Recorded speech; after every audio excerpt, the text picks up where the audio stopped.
Question number 19 काफ़ी important है ये। हमें इंटीग्रेट करना है 1 में साइन एक्स इंटू में कॉस क्यूब एक्स।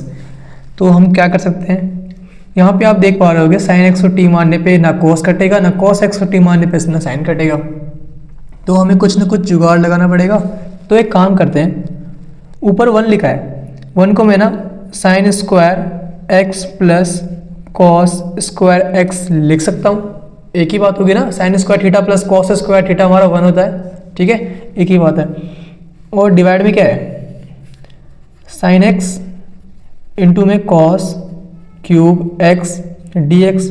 सेपरेट कर लो इसे जल्दी से।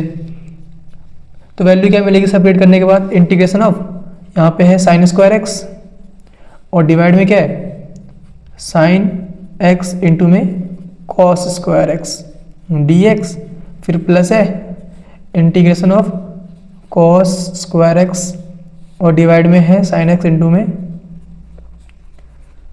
कॉस क्यूब एक्स, यहाँ पे क्यूब था, ठीक है, डी एक्स। क्या कुछ कैंसिल हो रहा है क्या, बताओ। मेरे ख्याल से तो हो रहा है, आपके हिसाब से बताओ।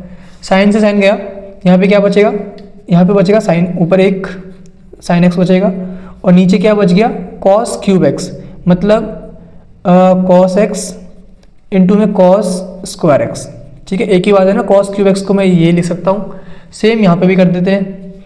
अब आप बोलोगे भैया ऐसा फ़ायदा क्या होगा इससे, देखो क्या फ़ायदा होगा। नीचे क्या है, अच्छा एक कैंसिल हो गया, नहीं तो ये तो पूरा कैंसिल हो गया। नीचे क्या बचेगा, बस ये तो कैंसिल हो गया पूरा, नीचे बचेगा बस साइन एक्स इंटू में कॉस एक्स। नीचे कॉस क्यूब था, स्क्वायर गया, एक कॉस नीचे बच गया, ठीक है, इतना आ गया हमारे पास। अब ये इससे सॉल्व करते हैं, एक काम करते हैं, इसको I1 मान लेते हैं, इसको I2 मान लेते हैं और इस पूरे को I मान लेते हैं, ठीक है। तो हमें I1 प्लस I2 की वैल्यू निकाल के ऐड करेंगे तो I मिल जाएगा। तो पहले I1 की बात करते हैं, तो इसे कैसे सॉल्व करें। साइन अपॉन कॉस क्या होता है, tan होता है, तो यहाँ पे tan x आ गया। कॉस स्क्वायर एक्स को ऊपर ले जाओ तो ये क्या हो जाएगा हमारे पास sec square x d x, ठीक है, एक ही बात है, मानते हो इस बात को। अब मैं क्या कर सकता हूँ, tan को t लेट करने पे सेक स्क्वायर एक्स कट जाएगा। चेक करें क्या, चेक करने की जरूरत नहीं है, let t is equal to tan inverse x, ठीक है। ऑन डिफ्रेंशिएटिंग बोथ साइड हमें क्या मिलेगा, dt इक्वल टू में tan x को डिफ्रेंशिएट करने पे हमें सेक स्क्वायर एक्स मिलता है, x का dx।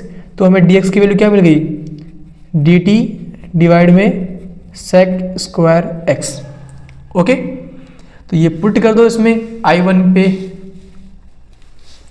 I1 में पुट कर दो तो हमें I1 की वैल्यू क्या मिल जाएगी, इंटीग्रेशन, इसको हमने t माना है tan x को, तो यहाँ पे t आएगा इंटू में सेक स्क्वायर एक्स और dx की वैल्यू क्या आई है, dt डिवाइड में सेक स्क्वायर एक्स, ये कट गया। मतलब हमें क्या मिला, हमें मिला इंटीग्रेशन ऑफ t, है ना, मतलब टी स्क्वायर अपॉन में 2, इंटीग्रेशन ऑफ t क्या होगा, टी स्क्वायर बाय 2 होगा, ओके। तो मतलब t की वैल्यू क्या है, t की वैल्यू थी tan x, तो मतलब tan square x by 2 plus एक कॉन्स्टेंट वैल्यू कर दो प्लस c, ओके। तो ये हमने I1 की वैल्यू निकाली है फिलहाल अभी। अब बात करते हैं I2 की। तो हमारा I2 क्या आएगा, I2 है हमारे पास इंटीग्रेशन 1 में साइन एक्स कॉस एक्स, है ना। यहाँ पे क्या है, ऊपर 1 है ना, तो एक काम करते हैं, वापस से एक काम जो हमने यहाँ पे किया था, 1 की जगह पे sine square theta cos square theta put किया था प्लस में, तो वापस से पुट कर लेते हैं। Sine square x plus cos square x, ये कहाँ से आ गया, यहाँ पे 1 था ना ऊपर, तो इसकी जगह पुट किया हमने। Sine square theta plus cos square theta हमारा 1 होता है, ठीक है। नीचे क्या है, साइन एक्स इंटू में कॉस एक्स डी एक्स, वापस से वही काम सेपरेट कर लो। मतलब हमें I2 की वैल्यू क्या मिलने वाली है, integration sine square x upon में ये पूरा, मतलब साइन स्क्वायर एक्स अपॉन में साइन एक्स इंटू में कॉस एक्स डी एक्स, फिर प्लस है, plus integration of cos square x divide में साइन एक्स इंटू में कॉस एक्स डी एक्स। तो ये आ गया हमारे पास I2 की वैल्यू आ गई। साइन से साइन गया, क्या बचा, साइन अपॉन कॉस बच गया जो कि tan होता है, मतलब इंटीग्रेशन ऑफ tan x आ गया हमारे पास यहाँ पे, प्लस कॉस से कॉस गया, कॉस अपॉन साइन कॉट होता है, मतलब integration of cot x d x मिल गया यहाँ पे हमें। इंटीग्रेशन ऑफ tan x क्या होता है बताओ, लो फॉर्मूले देख लो, इंटीग्रेशन ऑफ tan x होता है हमारा लॉग मोड के अंदर sec x, और इंटीग्रेशन ऑफ cot x होता है हमारा लॉग मोड के अंदर sin x। इन्हें नोट कर लो, याद कर लो, बहुत बार मैं पहले भी दिखा चुका हूँ, एक्सरसाइज 2 में दिखाया था और अभी दिखा रहा हूँ। तो मुझे I2 की वैल्यू क्या मिल जाएगी, इंटीग्रेशन ऑफ tan x होता है हमारा लॉग मोड के अंदर sec x, ठीक है, और प्लस इसका आएगा लॉग मोड के अंदर sin x, ठीक है, cot x को इंटीग्रेट करने पे लॉग मोड के अंदर sin x मिलता है।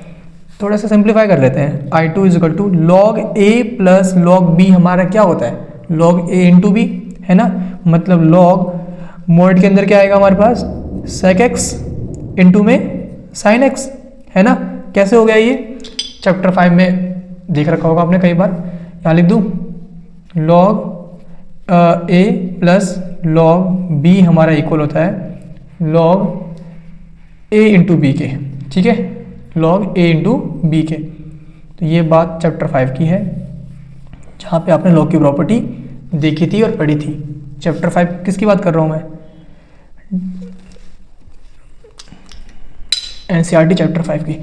अच्छा यहाँ पे देखो, यहाँ पे हमें I2 की वैल्यू क्या मिल गई फिर, अच्छा सेक क्या होता है हमारा 1 कॉस होता है इंटू में साइन, 1 कॉस इंटू साइन मतलब साइन अपॉन कॉस मतलब tan, मतलब हमें लॉग मोड के अंदर tan x मिल गया, ठीक है। इन्हें ऐड कर दो I1 और I2 को, क्योंकि हमारा I क्या था, I हमारा क्या था I1 प्लस I2, इन्हें ऐड कर दो आपको आंसर मिल जाएगा, ठीक है। बस आपको ऐड करना है, मतलब इसको प्लस ये वाला प्लस ये प्लस सी भी यहाँ पे is equal to I, done. ये हमारा आंसर आ गया, इतना ही था और ऐसे ही करना था, ठीक है।